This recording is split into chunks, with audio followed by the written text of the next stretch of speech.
YouTube. It is his Damien, it is life without Grealish. It is episode 6. Today, we have another doubleheader. We've got Arsenal, then Leicester City in 2 more games here in, early March. That's going to shape our run in. Obviously, these are massive fixtures. You've missed the Everton United games, and if you haven't watched the last episode, you should, because we drew to Leeds and then beat West Ham. We went on a massive run in the league up until the Man United game. I said if we could beat Everton, that would be great, and that's where we're going to start, boys. We played outstandingly well.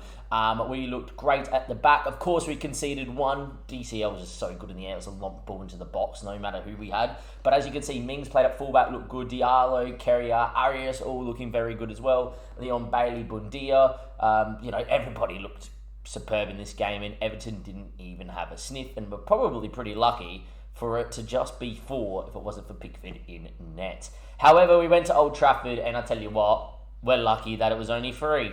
They looked incredible. They looked like a Man United side that mean business. Obviously, in real life, you wouldn't probably see Montreal playing up top and all that sort of stuff, but it was a great team. Varane looked pretty sure at the back with Luke Shaw. Yeah, there's a bit of a pun there. But look, sum it all up, we weren't bad, and it's another one of those games where, this was probably the worst when we played against one of the big 5 teams, 5, 6 teams, however you want to look at it. Because this game here we looked like being pumped in. The Liverpool game early on in the season, the City game, the Spurs game, the Chelsea game, we won the Chelsea game. We never looked like we were being pumped. There was periods where Liverpool dominated us, but if it wasn't for Alisson, we would have got a point out of that game. The Man City game, we played with 10 men and only lost 1-0 in the 88th minute, So for me to go to Old Trafford and probably, cop one, even though the results say, we didn't cop one, we copped the hiding there, even though it was only 3-1. Brings us into this Arsenal game, and as you can see, Arsenal currently sitting 3rd. Nothing like Arsenal in real life. There are shambles at the club at the minute. I predict them to finish below the top 10 this season. If you give me a prediction where Arsenal are going to finish, leave it in the comment section below. Rods, I know you're going to watch this because it's Arsenal. The football manager ain't real life, because if it was, there's no way that this squad would be here. William Saliba is on loan, which is good, but if they loan him out again here on FM, I'll be after him. But that's the sort of team they've been running with throughout, and if you look at their schedule, they've been on a pretty good run of form, not going to lie. They haven't played anyone really of note. Where the start of some hard run of fixtures, Everton ain't easy, but they're not, not difficult as well for a team like Arsenal performing this well. They got United, then they got City in the FA Cup quarterfinal, followed by West Ham only a few days later. So that's wrong because it's the 20th. Okay, well, that helps them out there. But their run home is Chelsea, City, Liverpool, and they could lose all of them. So that makes this game massive, because if we win this game, we actually jump and go to 57 points. We'd be a point ahead, knowing that their last 3 fixtures are going to be difficult. Our last 3 fixtures aren't particularly easy either. Burnley are going to be fighting for their lives, so will Newcastle, and Spurs. Our first few fixtures before that is quite difficult. Anyway, what I am going to do in terms of after this episode, you will see Liverpool, Chelsea, City, Spurs. Well, you see Liverpool, Chelsea, City, and then I think we'll round up with Spurs, Newcastle, and Burnley, depending on how the season looks, of course, as well. But anyway, we're going to get into this game. I am in my footy attire because I'm about to go off and hopefully play well. But I'm going to get this game filmed out the way first because I wanted to get it out the way. Anyway, Martin is in goals. Arias, I still haven't made my mind up on yet. I haven't seen the comments from last episode. That episode went out this morning, and I'm filming about maybe an hour after that episode went out. For whatever reason, my computer taking forever to render that video. Don't know why. Anyway, Tilio Keller, Diallo, and Mings has got to get a shot at left back. I thought we'll put him in an episode with him at left back. McGinn back into the team. Maximilian Meyer has come in only because there is an injury to Sanson. Axel's unhappy with his game time. Might get into the bench here and drop Douglas Luiz. Because I wouldn't mind giving Axel some time so he stays happy. Doesn't bother me, to be fair. Meyer is going to be in there with McGinn. Just a bit of extra creativity. Sometimes I think we're going to need it at home against Arsenal. Rather go on the front foot. Leon Bailey, Bundia, Trezeguet, and Ings. That's how I'm going to line up, is it? There's part of me that goes, let's get Douglas Luiz in because he's going to be a little bit more defensively minded.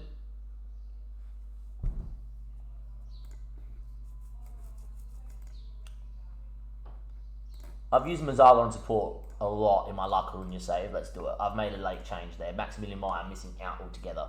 We may need his quality or his attacking ability later. I might just go 4-4-2 is what I'm thinking. Anyway, they have lined up pretty well there as well. We'll run through that lineup properly in just a second. But this Arsenal side is playing unreal, and this is a massive game in the context of this season.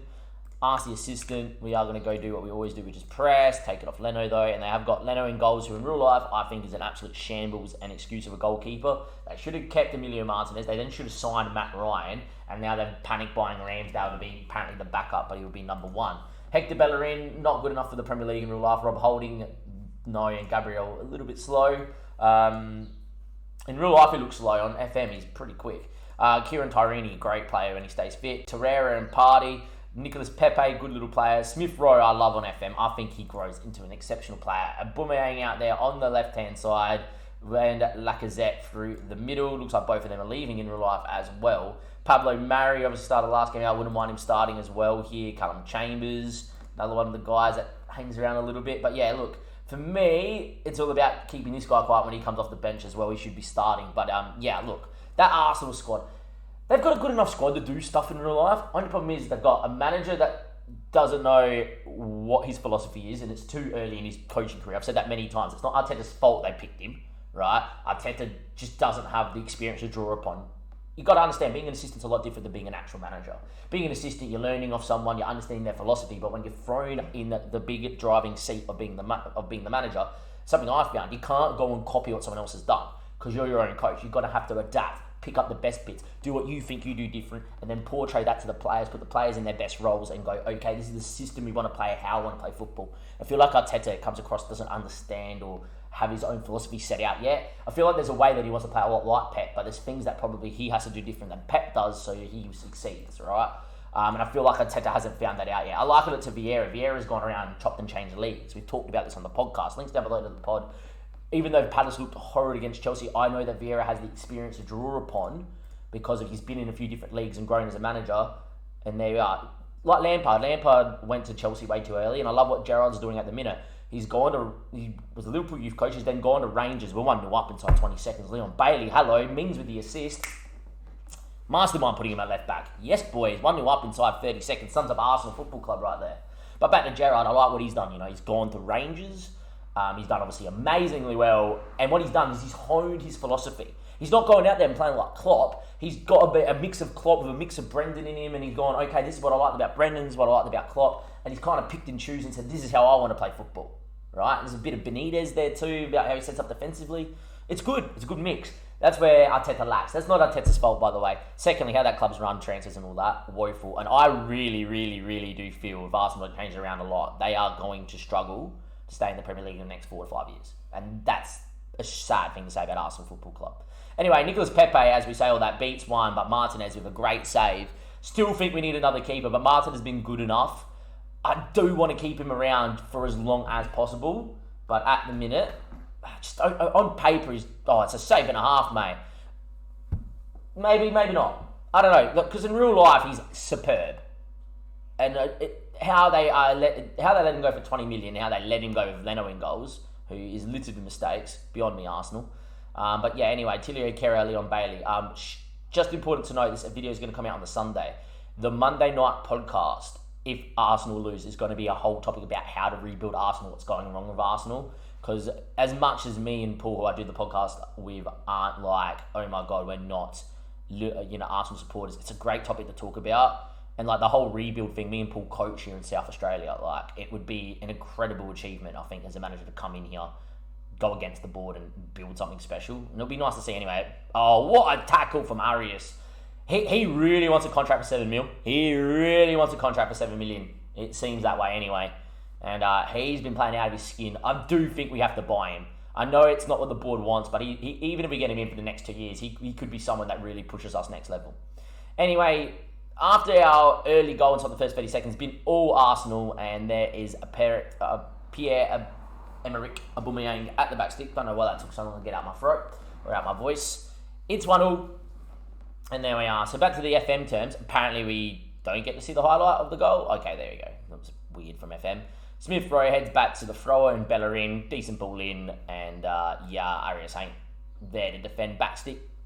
crosses, and there we are. Just like that, it's 1-1. Pepe now, Torreira, get a tackle in? No? I was about to say, Smith Rowe wins a header, I'll be livid. Anyway, Douglas Luiz has come in because I've given him this role in this big game. Danny Ings now needs a runner, goes himself. Leon Bailey knows how to beat one, beats one-on-one. Leno saves. Trezeguet, was he onside? He wasn't. Right position at the right moment, Trezeguet just off though. That's where you expect Leon Bailey to make a save, to score. And I'm telling you right now, in real life, Leno ain't making a one-on-one save. So, yeah, FM being FM there. There we are. Don't get to see. Okay, weird from FM today. Lagging. Yeah, he's offside by a mile.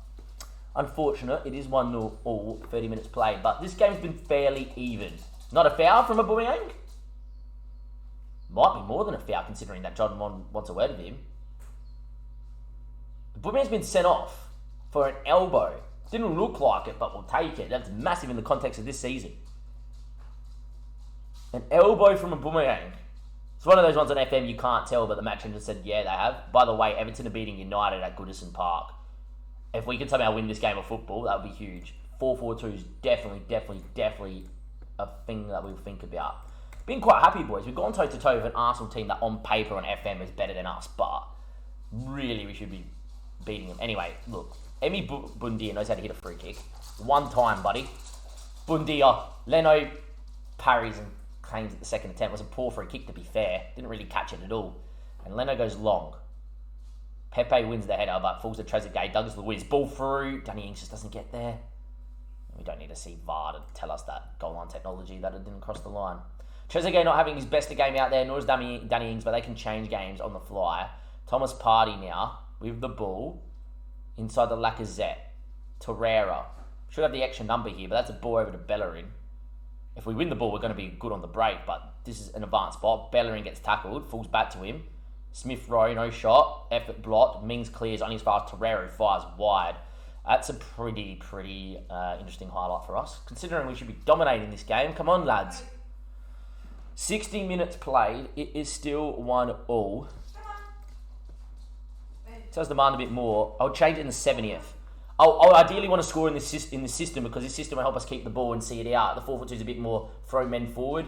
Trezeguet, Bundia is going to shoot, isn't he? Danny Ings, Douglas Luiz, ball out to Mings. High spot, Mings' ball. Trezeguet's effort block, falls back to Mr. Trezeguet. It's about to say Danny Ings then. It's 2-1. We do get the goal in the system. And against 10 men of Arsenal, we lead. There we go. Massive game, massive moment in the context of Villa's season. It's Trezeguet. He's been good this season. I still think we need a left winger. Because if he's your backup, that's awesome. But that's huge, boys, in the 65th minute. Arsenal down to 10. They're going to have to commit men forward. We can sit here, keep the ball absorbed, and off we go. And might actually move us a bit more positive here as well. I just feel like keeping that ball and, moving it around is probably a better option. Anyway, Diallo, Luiz, goes for goal. Leno with a good save. It may have just been going wide, but as a keeper, you're told to cover them. Bundia is not 100% fit. I'm going to bring it off and actually move to a DM here. Nakumba can play in the DM, but I feel like that our best DM is McGinn in this system. Defensive midfielder is actually Douglas Luiz. And Tilio Kera can actually play in there too. And we can bring in Axel. That's not a bad idea. Move Kera in as a ball-winning midfielder on defend, and we're going to bring in Axel to come in there. We're actually going to bring Konsa in for Arias as well to be a wing-back on defend and let Mings go. But yeah, we're going to do that. It's a couple of yellow cards off the park, so I feel like going to 10 men is the only way Arsenal get back into this. It's Danny Ings, big moment, straight at Leno. To be fair to the Arsenal keeper, he's having a worldie as I've been bagging him the whole first half. On FM, he has the stats to be a really good keeper. But just in real life, I don't see it. Anyway, Konsa playing at wing-back. Tilio Kera's in there. Axel's on there too. It's just a bit more defensively minded Villa side as we move the ball around in the 4-for-3. Leon Bailey now. Tilio Kera. Douglas Luiz. Ball over to Leon Bailey. Still got numbers coming forward. We have to against 10 men. McGinn, have a dig, my boy. Gets inside. Have a dig, son. Unlucky. But the right area at the right moment at the right time. Nothing wrong with that. Dominated this game. We definitely deserve the win. Wow. James Rodriguez has scored. James against United. Leon Bailey for Traore, they reckon. Late doers. I am going to let this game peter out a little bit more. And now I'm going to do it here. Just as a time-wasting change. Everton are beating United 3-0. Don't know what's going on over there. But in this fixture here, we beat Arsenal in a massive game. We go a point ahead of Arsenal. which is huge. We got Wolves next, which I'm going to show you, but we played exceptionally well. We dominated them after the red card. We moved into the 4-3-3 and we looked pretty solid out there as well. Tyrone Mings as the left back on attack. It'd be interesting to see what they said in episode 5, because here in episode 6, I think Mings has just ticked himself as the fullback that it's going to be. Bundia, Bailey and Aris, who all came off, looked pretty good. And at the end of the day, beating Arsenal like that's huge. You know, we beat Wolves now. We get into the Leicester game, which can be dangerous because of Vardy and co are running at you. You know, if Inacio starts, you know, Harvey Barnes is really, really, really good. So, yeah, it'd be interesting to see. But anyway, from Damo here in the first part of episode number 6, we beat Arsenal. As you can see, it puts us in third. We are up 2 points behind United, as you can see here. We're a point ahead of Arsenal. We do have Man City still to play a game in hand. We still also have Spurs have 2. And Chelsea have a lot because of all their European commitments, I do believe, as well. But yeah, look, at the minute, we're putting ourselves in the conversation. Points on the board. We're ahead of Arsenal now. Look, anything can happen here at the minute. We're looking really good this season. We beat Wolves. We beat Leicester. And I tell you what, we can go on a run and beat Norwich and Brentford and Palace. If we can do that and just win these next few games here, I know it's a lot of pressure, but if we win all these games here, we're going to be in a spot come Liverpool, Chelsea, City and Spurs, where we really, really, really will be fighting for that UCL spot here in Season 1 with Aston Villa. Welcome back to YouTube. It is time for us to play Leicester City in a massive game here at Villa Park. Leicester are having a pretty quiet year by their standards. They've been very hit and miss. As you can see, just a few run of fixtures through December and through January that weren't overly great, and you know, it's just very whatever. They're doing all right in the Europa League. They just get through that tie there against Benfica. So they've got Lazio. And, you know, you're back and maybe make a semi-final. But at the same stage, I feel like that European football's kind of stretched their squad a little bit thin. Brendan Rodgers still doing a decent job, though. As you can see, Ndindy's out and James Justin's out with a broken foot. Something you never like to see on FM is big injuries like that. But we are in unreal form. After we played Arsenal and we won 2-1, we came back from 1-0 down in a very frustrating game to beat Wolves 3-1. As you can see from the stats, 31 shots, 10 on target, an expected goal ratio of 5. That's correct. That's how many clear-cut chances we missed. And we were 1-0 down in the 4th minute. It took us to the 73rd minute to score. I was losing my mind. I'm glad we didn't have that game on a live com because I was having it with my morning coffee here on the Sunday. And I tell you what, even with my morning coffee, with nothing, you know, being filmed or whatever, I was still going off at my computer that we haven't scored. In the end, that is probably the best football we have played all year. But of course, we found a way to concede with this new look back four. It is something that is playing on my mind that maybe here at Villa we have to go a little bit more defensively minded to not concede as much. But at the same stage, that kind of goes against my mantra on FM, and to be fair, we play so well. As you can see, it was a poor kick out from Martinez, fell to Raul, and then Neto slotted. But as you can see, eventually, Matty Cash off the bench for his first goal of the year sums up this game. Scored. As you can see, he just bombed on from fullback, found himself inside of the winger, and yeah, bang, great goal. As you can see, Emi Bundia ball in, it was headed back to him. Don't know why the short corner wasn't on, but I'm glad it wasn't. So I found Danny Ings, and he doesn't miss. He scored again in the Premier League last night. Great for the fantasy. And then eventually we scored right at the end as well. As you can see, Ings gets the ball to Bundia, takes a touch inside, his ball into Ollie Watkins, who came into play in the 10, and we round off the start of that. Well, we round off the start of the run-in, you should say, because we're now, 10 games away. We started off very well. As you can see, Arsenal, because they've lost points to us, drew to Everton. They just beat United, though. But what that does mean, as you can see, I'm 1 point behind City. I'm 2 points behind United with a game in hand, and I'm level with Arsenal with a game in hand. If we win today, we could be as high as second. We're more than likely could be third. And I tell you what, that puts me 3 points clear of Arsenal with a better goal difference with 9 games to go.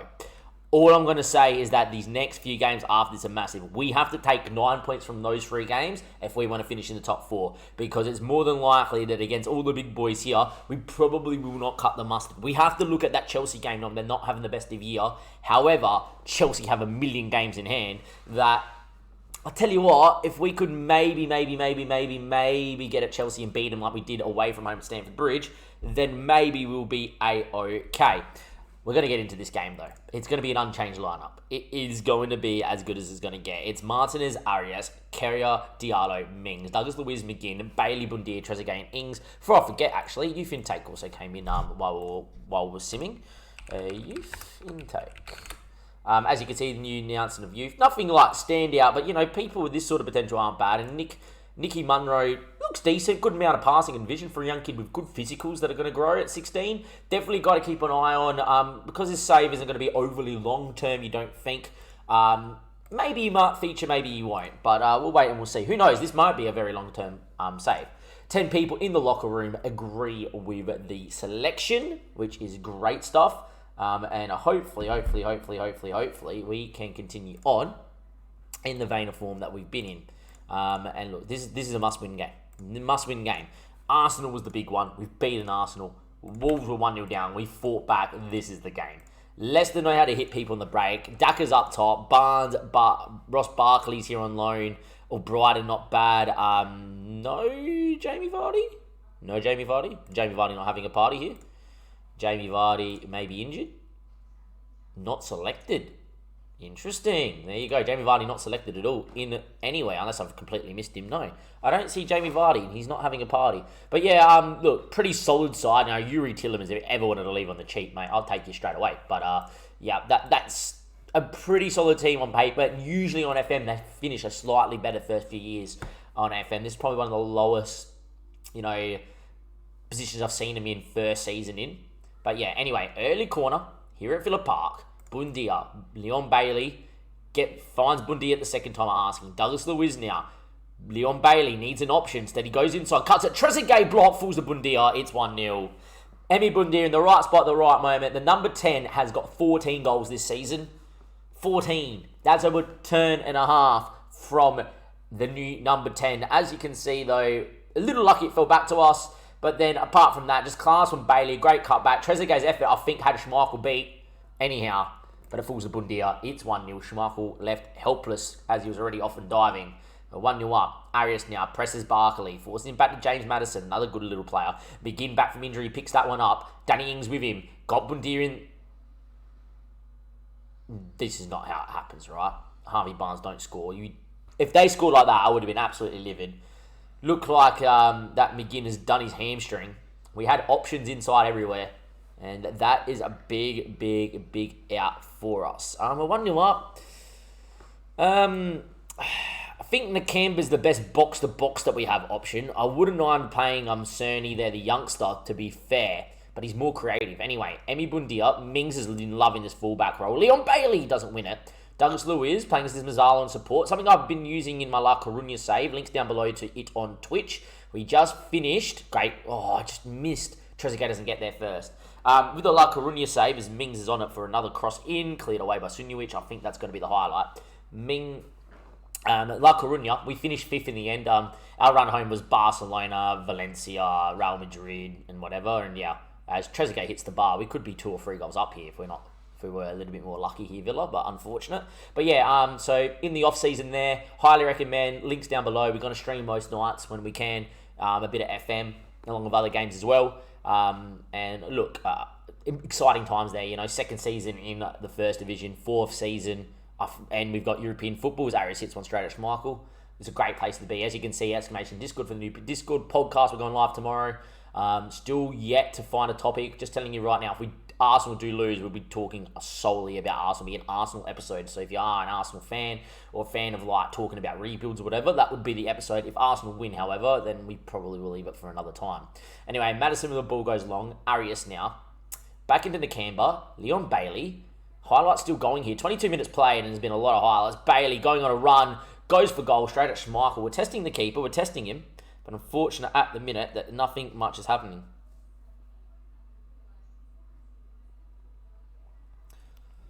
Mings, throws, Bundia, Mings, Douglas Luiz, have a dig, my boy. In the box goes Bailey, heads over. My days, 29 minutes played, all over Leicester City. They haven't even looked like getting out of first gear. We have been all over them. Unfortunately for us, though, it's only 1-0, and you would say that history kind of says we concede at least a goal a game, at a minimum. So we probably need a second, if not a third here. And I'm a big, big believer in FM. If you don't take your chances early, you do lose games of football. Well, you do draw them at least anyway. Anyway, Schmeichel goes along. Can we Pick that off Mings, we do. That's why I do love him out there. He's 6'5", backstick crosses to the right winger. Not as dangerous. He also is good going up and down the park. He gets on the end of crosses for us as well occasionally. It leaves his height on the pitch. I just love him there. Don't ask me if that's his best spot, because I don't think it is, but for me at the minute, yeah. Anyway, Arias, good bully in Trezeguet, Danny Ings. It's 2-0. 1 right on half-time. Makes the nerves calm down a little bit. 2-0 is one of the worst score lines in football, but we don't mind, as the header from Trezeguet was sublime. Just the presence of mind that he couldn't get a clean header, so he knocks it down into Ings' path is superb. To be fair, he probably gets there with enough time that he can flick that in, like Jota last night for Liverpool. But instead, I don't mind. Danny Ings has scored. It's another goal for Danny Ings. It's 2-0. By the way, speaking of Danny Ings, his scissor kick goal last night for Villa, he may have just won goal of the year in round number 2, because that is better than when Wayne Rooney hit his. Where Wayne Rooney skinned his, Danny Ings has flown, connected so sweetly and found the corner of the net. It's ridiculous. It's so, you don't expect a player like Danny Ings to do that, do you? But he's unreal. Anyway, Sunjovic, back to James Maddison, poor ball. Danny Ings might get there in the end. Schmeichel does very well, and Nakamba picks it up. Leon Bailey now knows how to beat a man, takes him down the line, and Maddison fouled him. Referee says no. Oh, don't think Maddison won any of the ball then, as Trezeguet looks to beat his man, falls to Tyrone Mings. Oh, Schmeichel. What a save from Schmeichel, who's kept Leicester in this. No penalty, though. I would love to just see a VAR check there, because I don't think Maddison's won any of the ball and has taken us down. By the way, absolutely dominating at the minute, but we know how to concede, and that's the worry. Barkley, Harvey Barnes, is this the moment? Getting into the touchline, puts it wide, which is good. 58 minutes played. Arias throws to Bailey. Nakamba. Was it fouled? If he goes down there, actually the referee make a decision. It's a couple of us being honest, I think. A little bit too honest. Arias, good ball in. Trezeguet heads over. We are playing some unreal football. Like some unbelievable football. This football is so good. Anyway, time is ticking away. 70 minutes played. I am going to make one change out here.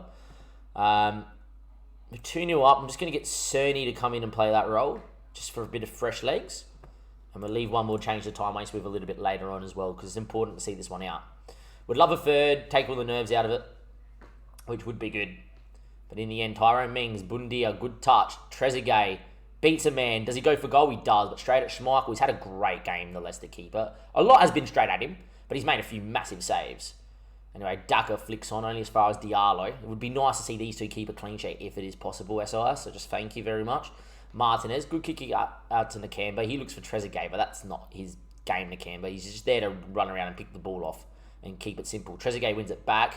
Fofana, with the sideways volley, looks spectacular, but to no one in particular. Leon Bailey, though, drives through 4 guys and unfortunately fires wide.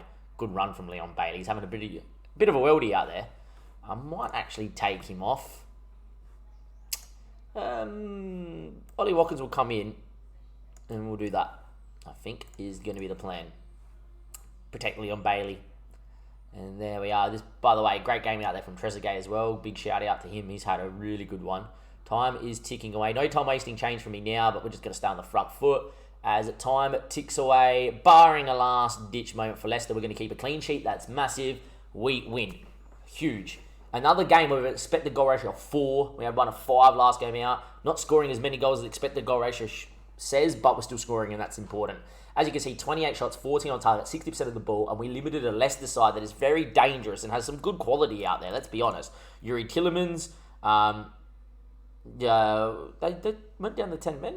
They didn't use a sub. Did they take... Oh, Pereira got injured and telling me they didn't bring a sub on. Interesting. Yuri Tillemans is out there. Ozzy Pereira... Oh, no, they did make subs. That's very odd. I can't see their subs bench. But, Duck is a very decent player as well going forward. I don't know why they didn't play Vardy today, but yeah, that's something you have to ask Brendan. But, look, 2-0. Superb from us. Absolutely over the moon. A very complete performance indeed. And, look, we currently sit second because City are yet to have played. I'm going to tell you right now, we're going to probably be fair because City ain't going to lose their next game. And, you don't think. But look at the table. On 29 points is Arsenal on 60. We played 29, we're on 63. And that's the difference between 4th and 5th, really, at the minute. As you can see, we're ahead of United, and with the same amount of games played. Spurs are probably a little bit too far back to us to worry us at the minute. For me, it's about Chelsea. You know, they got, 3 games in hand. You give them another 9 points. It is, 57? They're not out of the conversation because we play them. If Chelsea went on and won the rest of their games for the rest of the season, including beating us, and you would know that we would drop a point or two, Chelsea could come into the mix as well. But look at that for a run in. Look at that for a table. The only thing you will say is look at Liverpool. 27 games played, and they're that far clear. They are incredible.